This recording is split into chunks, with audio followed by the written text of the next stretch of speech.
La prochaine étape dans cette analyse d'un système d'électrification d'un village en Zambie est de spécifier les caractéristiques de l'onduleur et les accumulateurs pour le cas proposé.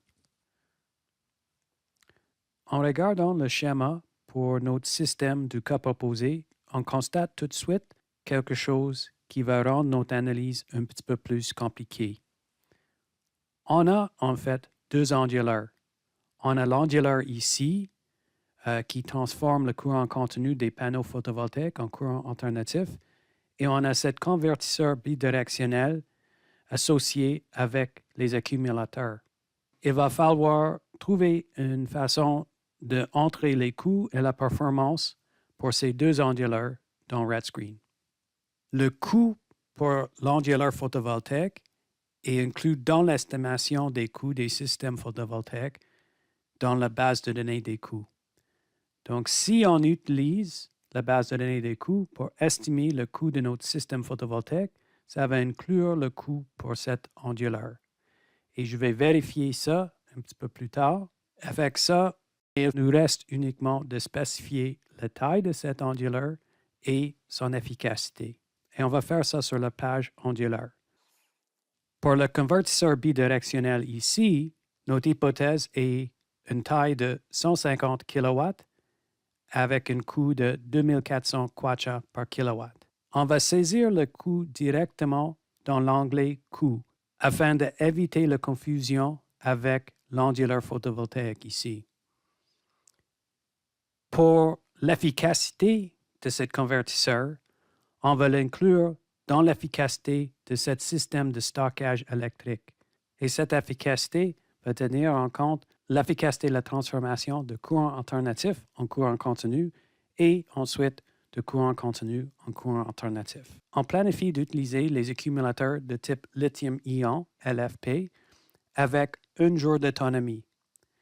Étant donné qu'il n'y a pas énormément de variabilité dans la ressource solaire à cet endroit, on espère qu'un jour d'autonomie serait suffisant. Ça serait aussi aidé par le fait qu'on utilise l'électricité la jour et la nuit. Donc, pendant la journée, on ne va pas nécessairement utiliser beaucoup de batterie. Si vous voulez essayer de faire cette analyse vous-même, mettez cette vidéo en pause maintenant, complétez la page onduleur accumulateur et dans quelques instants, je vais commencer ma démonstration. Sur l'onglet Énergie, on va maintenant ajouter une page pour onduleur et accumulateur. D'abord, on commence avec l'onduleur. On va considérer que ces paramètres sont associés avec l'onduleur photovoltaïque.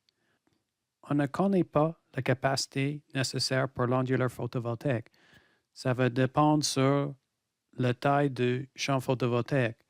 Mais il faut entrer un chiffre, sinon RedScreen ne va pas calculer les autres paramètres. Donc, je vais entrer tout simplement 100 kW ici et peut-être plus tard, on va corriger ça. Pour le rendement, je peux regarder LED.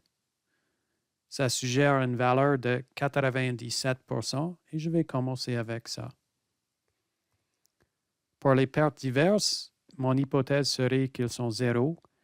Et maintenant, pour les coûts d'investissement, je vais laisser ça vide parce que, comme j'ai mentionné, le prix pour l'onduleur est inclus dans les recommandations du base de données des coûts pour le système photovoltaïque.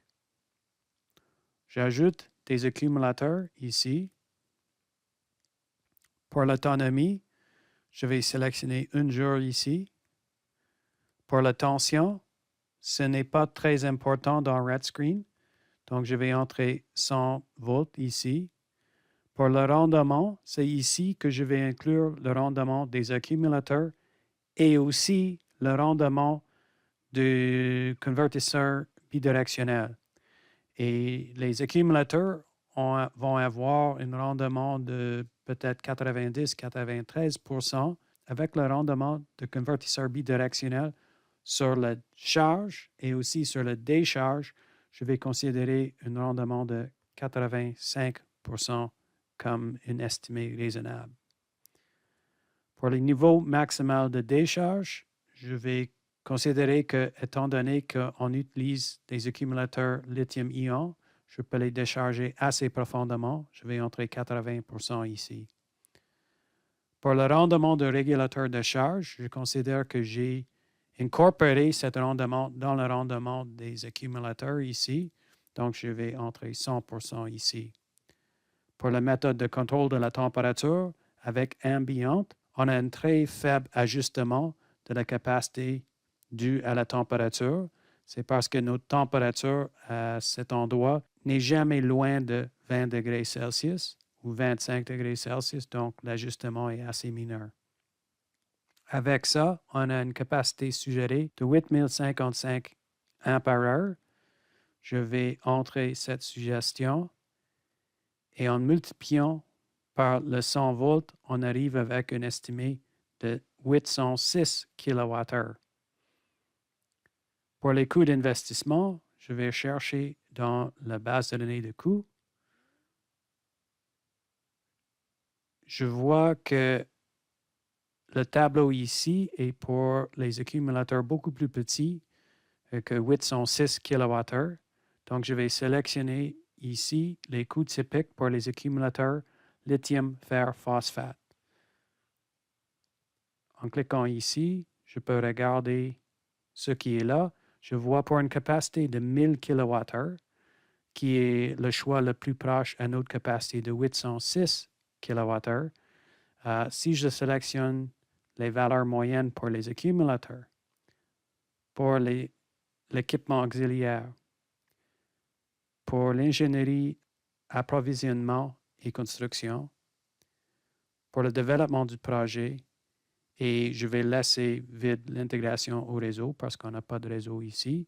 J'arrive avec une estimée de un petit peu moins que 11 000 kwacha par kilowattheure.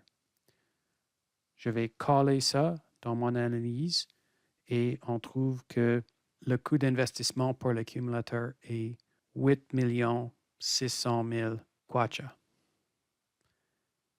Je vais copier le coût d'investissement pour les accumulateurs en kwacha par kilowattheure et je vais aller directement vers l'onglet Coûts. Ici, je vais sélectionner niveau 2 et je vais entrer le coût des accumulateurs ici. Maintenant, je dois inclure aussi le coût de l'onduleur bidirectionnel. Je vais l'ajouter ici. Ça serait un coût. La capacité est 150 kW et le coût est 2400 kwacha par kilowatt. Je n'ai pas entré le coût de convertisseur bidirectionnel ici. Je vais considérer cette ligne pour le coût de l'onduleur photovoltaïque. Mais tel que mentionné, le coût de l'onduleur photovoltaïque, si on utilise les recommandations du base de données de coût, va tomber dans le coût pour le système photovoltaïque, la première ligne ici. Dans la prochaine vidéo, on va regarder les entrées pour le champ photovoltaïque et le groupe électrogène.